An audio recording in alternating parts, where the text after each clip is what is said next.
Subscribe करिए हमारे channel target UP TET CTET को और बेल आइकन को दबाइए।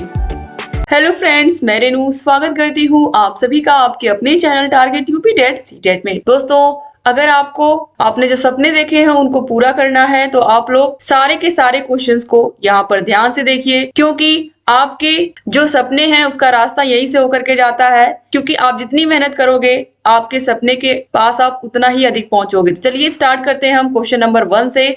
और यहाँ पर दोस्तों आज हम हिंदी विषय के मोस्ट इम्पोर्टेंट 30 क्वेश्चंस को पढ़ने वाले हैं जो किसी न किसी एग्जाम में पूछे हुए हैं। तो यहाँ पर सारे क्वेश्चंस बहुत इंपॉर्टेंट है और जितने भी क्वेश्चंस आपके इन 30 क्वेश्चंस में सही होंगे आप कमेंट करके जाइएगा लास्ट में कि आपने कितने क्वेश्चंस सही किए थे और कितने क्वेश्चंस के आंसर आपको पहले से आ रहे थे। तो क्वेश्चन नंबर 1 है, आधुनिक हिंदी भाषा की जो उत्पत्ति है वो किस भाषा से हुई है? लौकिक संस्कृत से हुई है, पाली भाषा से हुई है, सौर सेनी अपभ्रंश से हुई है या फिर अर्धमागधी प्राकृत भाषा से हुई है? दोस्तों, जो हमारी आधुनिक हिंदी भाषा है इसका जो जन्म है वो मथुरा की भाषा से हुआ है, यानी कि मथुरा में बोली जाने वाली भाषा जो कि सौर सेनी अपभ्रंश है, इसी से आधुनिक हिंदी भाषा का विकास हुआ है। तो यहाँ पर ऑप्शन नंबर 3 जो आप देख रहे हो ये राइट आंसर हो जाएगा। ठीक है, तो ऑप्शन नंबर 3 जो है ये सही हो जाएगा, सौर सेनी अपभ्रंश। तो आधुनिक हिंदी भाषा की जो उत्पत्ति है वो किस भाषा से हुई है? सौर सेनी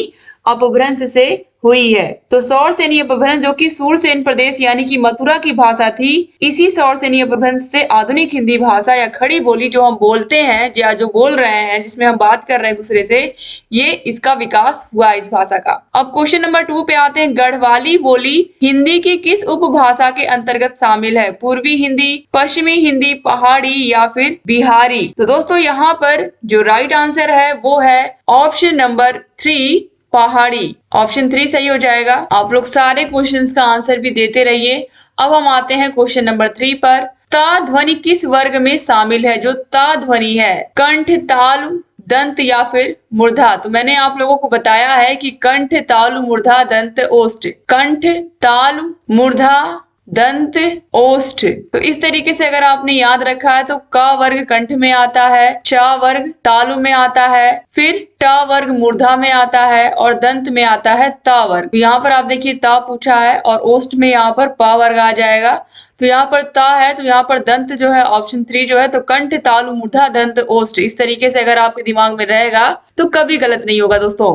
तो उम्मीद करती हूँ कि आप लोग को ये अच्छा भी लगा होगा। अब देखिए यहाँ पर दंत इसका आंसर सही हो गया। इसके बाद हम क्वेश्चन नंबर 4 पे आते हैं। जो री है, री अक्षर, ये वर्णमाला में किसके अंतर्गत शामिल है? स्वर, व्यंजन, संयुक्त व्यंजन या फिर द्विगुण व्यंजन? तो री किस में आता है? स्वर में आता है कि व्यंजन में आता है? आप सभी को पता है ये क्या है, स्वर है। तो यहाँ पर राइट आंसर ऑप्शन नंबर ए जो है ये सही हो जाएगा दोस्तों। इसके बाद अब हम आगे आते हैं क्वेश्चन नंबर 5 पर। यमुना किस प्रकार की संज्ञा है? यमुना क्या है? यमुना एक नदी का नाम है। तो ये जातिवाचक है, व्यक्तिवाचक है, समूहवाचक है या फिर भाववाचक है? तो भाववाचक तो होगी नहीं, क्योंकि भाववाचक में क्या चीजें आती हैं जो भाव उत्पन्न करती हैं, जैसे कि मानवता, चंचलता, इस तरीके की चीजें भाववाचक संज्ञा में आती हैं। और समूह तो है नहीं, यमुना पर्टिकुलर एक नदी है तो इसका जाति से तो कोई संबंध नहीं है। तो यहाँ पर राइट आंसर क्या हो जाएगा? व्यक्तिवाचक, यानी कि ऑप्शन 2 जो है ये सही हो जाएगा दोस्तों। इसके बाद हम आगे आते हैं क्वेश्चन नंबर 6 पर।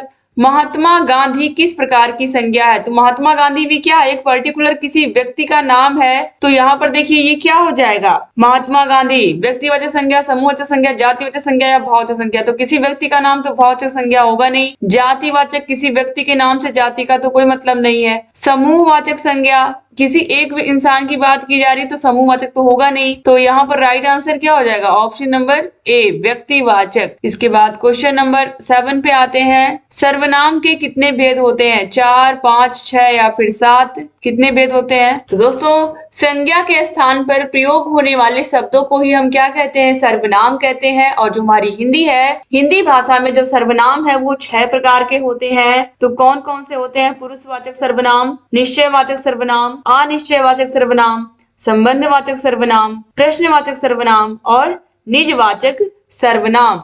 तो यहाँ पर ऑप्शन नंबर सी जो है 6, ये क्या हो जाएगा? सही हो जाएगा। इसके बाद हम आगे आते हैं, अगले क्वेश्चन को देखते हैं। ठीक है, तो यहाँ पर 6 सही हो गया। इसके बाद क्वेश्चन नंबर 8 पे आते हैं। यह मेरी किताब है, इस वाक्य में यह कौन सा सर्वनाम है? निश्चयवाचक, अनिश्चयवाचक, संबंधवाचक या फिर प्रश्नवाचक? तो किस प्रकार का यहाँ पर ये सर्वनाम है पूछा है इस क्वेश्चन में। तो दोस्तों यहाँ पर देखिए क्या कहा जा रहा है, यह मेरी किताब है, यानी कि किताब कहीं ना कहीं रखी है ना, इसलिए वो बच्चा क्या कह रहा है, यह मेरी किताब है, यानी कि ये क्या है, निश्चयवाचक संज्ञा है। क्या है? निश्चयवाचक संज्ञा। तो यहाँ पर ऑप्शन नंबर ए जो है ये क्या हो जाएगा, सही हो जाएगा। इसके बाद क्वेश्चन नंबर 9 पे आते हैं। निम्नलिखित में से कौन सा कर्मक क्रिया है? हंसना, रोना, जागना या फिर खाना? दोस्तों यहाँ पर आप देखिए, हंसना, रोना, जागना ये सब अकर्मक क्रियाएं हैं। कैसी क्रियाएं हैं? अकर्मक क्रियाएं हैं। और यहाँ पर जो खाना है ये क्या है, सकर्मक क्रिया है। तो ऑप्शन नंबर डी जो है ये सही हो जाएगा। दोस्तों क्वेश्चन नंबर 10 है। निम्नलिखित में से कौन अकर्मक क्रिया है? पढ़ना, लिखना, सोना या फिर खेलना? तो दोस्तों यहाँ पर देखिए अकर्मक क्रिया जो है वो क्या है, सोना। तो यहाँ पर ऑप्शन नंबर 3 जो है ये सही हो जाएगा। इसके बाद हम आगे बढ़ेंगे क्वेश्चन नंबर 11 पर। विशेषण का प्रयोग किसके बदले में होता है? संज्ञा, सर्वनाम, क्रिया या फिर अव्यय? तो दोस्तों विशेषण की परिभाषा क्या होती है? एडजेक्टिव इसको हम इंग्लिश में कहते हैं। तो विशेषण शब्द क्या होते हैं? विशेषण शब्द वे शब्द होते हैं जो संज्ञा और सर्वनाम की विशेषता बताते हैं, जो नाउन और प्रोनाउन की क्वालिटी बताते हैं। तो यहाँ पर 1 और 2 क्या है, ये सही हो जाएगा। तो यहाँ पर किस ऑप्शन में 1 और 2 दोनों दिया है? तो आप देखोगे ऑप्शन नंबर डी में दिया है, तो ऑप्शन नंबर डी जो है ये सही हो जाएगा। इसके बाद क्वेश्चन नंबर 12 पे आते हैं। मोहन सोहन से अधिक बुद्धिमान है, इसमें अधिक बुद्धिमान किस अवस्था में है? मूलावस्था, उत्तरावस्था, उत्तमावस्था या इनमें से कोई नहीं? तो आप सभी ने पढ़ा है कि जो विशेषण होता है इसके रूप या कितनी अवस्थाएं होती हैं? तो 3 अवस्थाएं होती हैं, जिसमें हम पहला कहते हैं पॉजिटिव डिग्री, दूसरा कहते हैं कंपैरेटिव और तीसरा सुपरलेटिव। तो यहाँ पर आप देखिए इसको हिंदी में हम मूलावस्था, उत्तरावस्था और उत्तमावस्था कहते हैं। तो यहाँ पर देखिए मोहन सोहन से अधिक बुद्धिमान है, तो मोहन की तुलना सोहन से की जा रही है। जहाँ पर तुलना होता है वहां पर क्या होती है, कंपैरेटिव डिग्री होती है, जिसको हम हिंदी में क्या कहते हैं, उत्तरावस्था कहते हैं। ठीक है,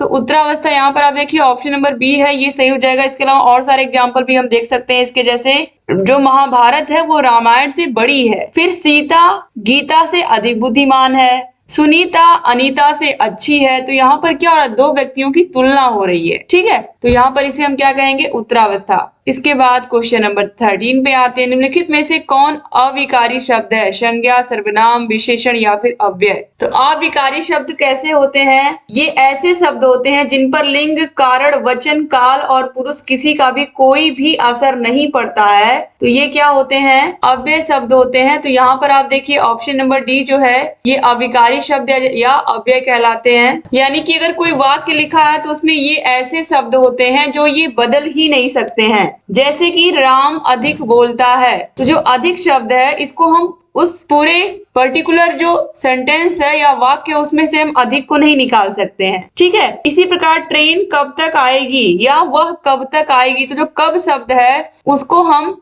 नहीं निकाल सकते हैं, उसको हम चेंज नहीं कर सकते उस वाक्य में से। तो ऐसे शब्दों को ही हम अविकारी शब्द या अव्यय शब्द कहते हैं। क्वेश्चन नंबर 14 पे आते हैं। उधर किस प्रकार का क्रिया विशेषण है? कालवाचक, स्थानवाचक, रीतिवाचक या फिर परिमाणवाचक? तो उधर का मतलब क्या हुआ, उधर देखो, यानी कि किसी जगह पर ही तो देखने की बात की जा रही है। तो जगह पर देखने की बात होगी तो वहां पर क्या होगा, स्थानवाचक क्रिया विशेषण होगा ना। तो ऑप्शन बी जो है ये सही हो जाएगा। अब क्वेश्चन नंबर 15 पे आते हैं। संधि होती है, ये संधि से क्वेश्चन आ रहा है। तो संधि 2 वर्णों के बीच, 2 शब्दों के बीच, 2 वाक्यों के बीच या 2 वाक्यांशों के बीच। तो 2 वर्णों के मेल को हम क्या कहते हैं, संधि कहते हैं। सिंपल सी चीज, जैसे कि देव धन इंद्र मिलकर क्या हो गया, देवेंद्र हो गया। विद्या धन आलय, विद्या धन आलय मिलके क्या हो गया, विद्यालय हो गया। इस तरीके से। ठीक है, इसके बाद क्वेश्चन नंबर 16 पे आते हैं हम। तो यहाँ पर ऑप्शन नंबर ए को सही लगा लीजिए आप लोग। उम्मीद करती हूँ कि आप लोग मैक्सिमम क्वेश्चंस को सही ही कर रहे होंगे। अब क्वेश्चन नंबर 16 पे आती हूँ। संधि के मूलतः कितने भेद होते हैं? संधि के मूल रूप से कितने भेद होते हैं? 2, 3, 4 या फिर 5? दोस्तों मूल रूप से जो संधि है इसके 3 भेद होते हैं, स्वर संधि, व्यंजन संधि और विसर्ग संधि। तो यहाँ पर ऑप्शन नंबर बी जो है ये सही हो जाएगा। इसके बाद हम आते हैं क्वेश्चन नंबर 17 पर। समास होता है 2 वर्णों के बीच, दो शब्दों के बीच, दो वाक्यों के बीच या दो वाक्यांशों के बीच। तो दोस्तों जो समास होता है इसका अर्थ होता है संक्षेप, यानी कि दो वर्णों को मिला करके हम क्या कर देते हैं, इसको छोटा कर देते हैं, इसको संक्षेप रूप में लिखते हैं। जैसे कि राजा का पुत्र, राजा का पुत्र। अब इसको हमने संक्षेप में या समास रूप में हम लिखेंगे, इसको तो कैसे लिखेंगे, राजपुत्र। तो यहाँ पर हमने क्या किया, इस शब्दों को क्या मिला करके क्या कर दिया, छोटा कर दिया ना। तो यहाँ पर ये दो शब्दों के बीच समास होता है, तो ऑप्शन बी जो है ये सही हो जाएगा। अब क्वेश्चन नंबर 18 पूछ रहा है कि प्रतिदिन में कौन सा समास है, अव्ययी भाव समास है, तत्पुरुष समास है, बहुव्रीहि समास है या फिर द्विगु समास है। तो प्रतिदिन दोस्तों यहाँ पर ये जो प्रतिदिन है ये है अव्ययी भाव समास। जिस समास का पहला पद अव्यय होता है वो अव्ययी भाव समास कहलाता है। इसके अलावा यहाँ पर आपने देखा प्रतिदिन, प्रतिदिन के अलावा यथाशक्ति, आजीवन, यशमति, आजन्म, भरपेट, आमरण, ये सब क्या है, ये सब अव्ययी भाव समास के उदाहरण है। इसके बाद क्वेश्चन नंबर 19 पे आते हैं। निम्नलिखित में से कौन सा शुद्ध रूप है, अनुसरण कैसे हम लिखेंगे। बहुत ही सिंपल सा प्रश्न है ये, आप देखिए निम्नलिखित में से कौन शुद्ध रूप में है, तो यहाँ पर अनुसरण, जो ऑप्शन नंबर डी आप देख रहे हो अनुसरण, ये सबसे सही लिखा हुआ है, तो ऑप्शन डी जो है ये सही हो जाएगा। अब क्वेश्चन नंबर 20 पे आते हैं। निम्नलिखित में से कौन शुद्ध रूप में लिखा हुआ है, यहाँ पर अमावस्या हमको ढूंढना है। अमावस्या सबसे शुद्ध रूप में कहाँ पर लिखी है, दिवाली किस दिन होती है, अमावस्या के दिन होती है।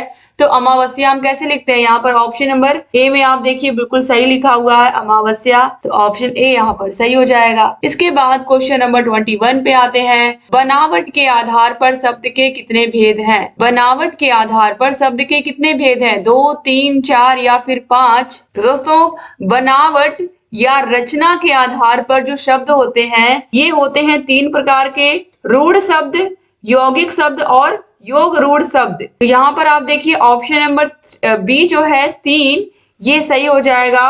तो रूढ़ शब्द जो होते हैं ये, इनको अगर हम अलग करेंगे तो कोई अर्थ नहीं देगा। जैसे कि घर है, अगर हम अलग अलग कर देंगे घ और र को तो ये आपस में कोई अर्थ नहीं देंगे, ठीक है। और जो यौगिक होते हैं ये अलग अलग करने पर भी क्या होते हैं, ये अलग अलग शब्द का अर्थ देते हैं। जैसे कि गंगा जल, तो आप देखोगे अलग अलग इसको हम कर रहे हैं, तो गंगा का अपना एक अलग मीनिंग है, एक नदी है, और जल यानी कि पानी, दोनों अपना अलग अलग अर्थ दे रहे हैं। और जो योग रूढ़ होते हैं इनका कोई विशेष तीसरा अर्थ होता है, ठीक है। जैसे कि जलज, जलज का अर्थ होता है जल से उत्पन्न हुआ, जल से उत्पन्न हुआ, ठीक है, इस तरीके से। तो ये बिल्कुल डिफरेंट अर्थ देता है।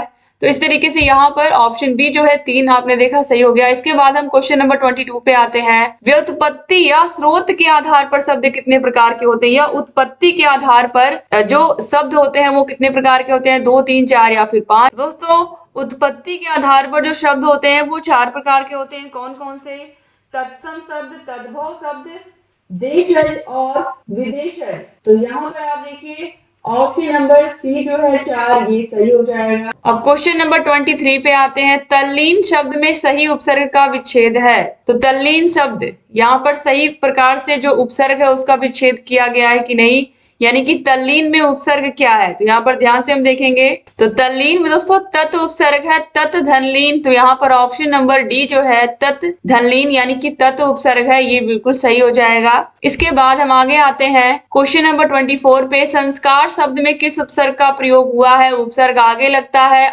और प्रत्यय पीछे लगता है किसी भी शब्दांश के या किसी भी शब्द के।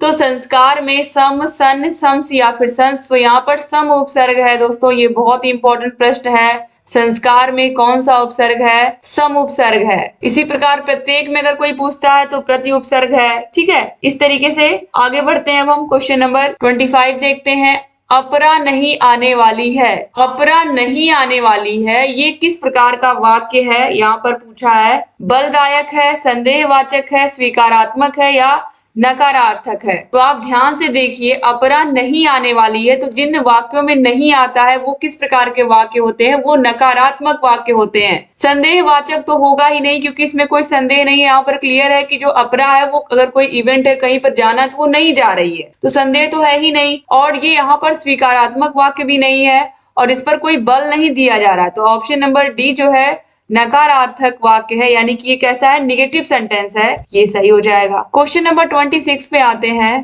तुलसीदास ने कहा है कि विनाश काल में मनुष्य की जो बुद्धि है वो भ्रष्ट हो जाती है। यह कौन सा वाक्य है? सरल, संयुक्त, मिश्रित या फिर मिश्रित संयुक्त? तो तुलसीदास ने कहा है कि विनाश काल में मनुष्य की जो बुद्धि है वो भ्रष्ट हो जाती है। दोस्तों यह एक प्रकार से मिश्रित वाक्य है। क्या है ये? मिश्रित वाक्य है। इसके बाद आगे बढ़ेंगे। क्वेश्चन नंबर 27 है, वाक्य की समाप्ति पर किस विराम चिन्ह का प्रयोग किया जाता है या प्रयोग होता है? अल्प विराम, अर्ध विराम, पूर्ण विराम या अवतरण चिन्ह। जब हम कोई भी सेंटेंस या कोई भी वाक्य कंप्लीट करते हैं, पूरा करते हैं, तो उसमें हम कौन सा चिन्ह लगाते हैं? जैसे कि राम बाजार जाता है, क्या लगाते हैं? पूर्ण विराम। तो कोई भी सेंटेंस या कोई भी वाक्य जब कंप्लीट होता है, पूरा होता है, तो वाक्य की समाप्ति पर हम क्या लगाते हैं? पूर्ण विराम लगाते हैं। तो यहाँ पर ऑप्शन नंबर सी जो है पूर्ण विराम, ये सही हो जाएगा। इसके बाद क्वेश्चन नंबर 28 पे आते हैं। जब एक ही शब्द भेद के दो शब्दों के बीच में समुच्चय बोधक ना हो, तब किस विराम चिन्ह का प्रयोग होता है? तो यहाँ पर देखिए, ये जो पूरा क्वेश्चन है दोस्तों, इसको हम एक एग्जाम्पल के माध्यम से समझते हैं। जब एक ही शब्द भेद के दो शब्दों के बीच में समुच्चय बोधक नहीं होता है, जैसे कि राम ने केले, अमरूद और अंगूर खाए, ठीक है,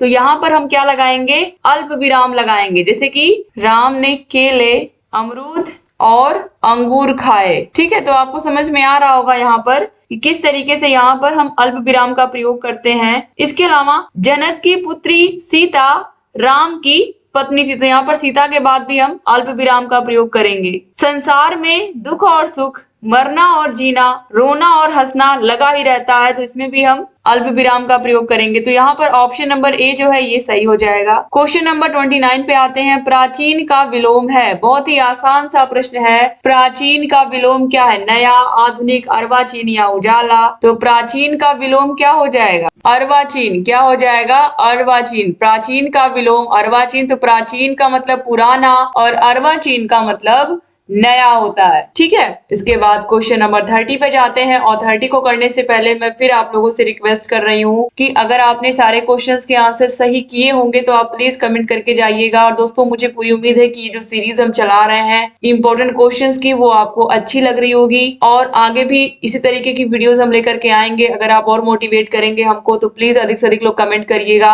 और अगर अभी तक आपने हमारे चैनल को सब्सक्राइब नहीं किया तो प्लीज सब्सक्राइब भी कर लीजिए, ताकि रेगुलर वीडियोस हम आपके लिए लाते रहें और आपकी तैयारी को बेहतर और बेहतर करवाते रहें। तो क्वेश्चन नंबर 30 है, आग्रह का विलोम है साग्रह, दुराग्रह, अनाग्रह या फिर इनमें से कोई नहीं? दोस्तों राइट आंसर हो जाएगा अनाग्रह। क्या हो जाएगा? अनाग्रह। आग्रह करना, किसी से रिक्वेस्ट करना, और अनाग्रह करना यानी कि बिल्कुल भी रिक्वेस्ट ना करना। तो इस तरीके से यहाँ पर आप लोगों ने टोटल 30 क्वेश्चन देखे। उम्मीद करती हूँ वीडियो आपको पसंद आई होगी। अगर चैनल को सब्सक्राइब नहीं किया तो प्लीज रेड कलर का बटन जो नीचे बना हुआ है सब्सक्राइब का, उसको क्लिक कर दीजिए और बगल में घंटी का निशान होगा उसको भी प्रेस कर दीजिएगा, ताकि जो भी नई वीडियोस हम बनाते हैं उसका नोटिफिकेशन आप लोगों के पास मैसेज आए और आप बिना मिस किए हमारे सारे वीडियोस को ऐसे ही देखते रहे। Thank you so much video को पूरा देखने के लिए। उम्मीद करती हूँ कि आप लोग चैनल से ऐसे ही बने रहोगे और अच्छे अच्छे वीडियोस हम आपके लिए लाते रहेंगे और आपकी तैयारी को ऐसे ही बेहतर बनाते रहेंगे। जय हिंद दोस्तों, अपना ख्याल रखिएगा, अपने परिवार का भी ख्याल रखिएगा और हमारे चैनल से ऐसे ही बने रहिएगा। रेगुलर वीडियोस हम लेकर के आते रहेंगे और सारे विषयों की वीडियोस की लिंक, चाहे वो यूपी टेट हो, सी टेट हो, सुपर टेट हो, मिल जाएगी आपको। तैयारी कैसे करनी है, बुक्स कौन कौन सी परचेज करनी है, टाइम टेबल कैसे बनाना है, सेल्फ स्टडी कैसे करनी है, ये सारी वीडियोस आपको मिल जाएंगी। चैनल से बने रहिए दोस्तों। जय हिंद।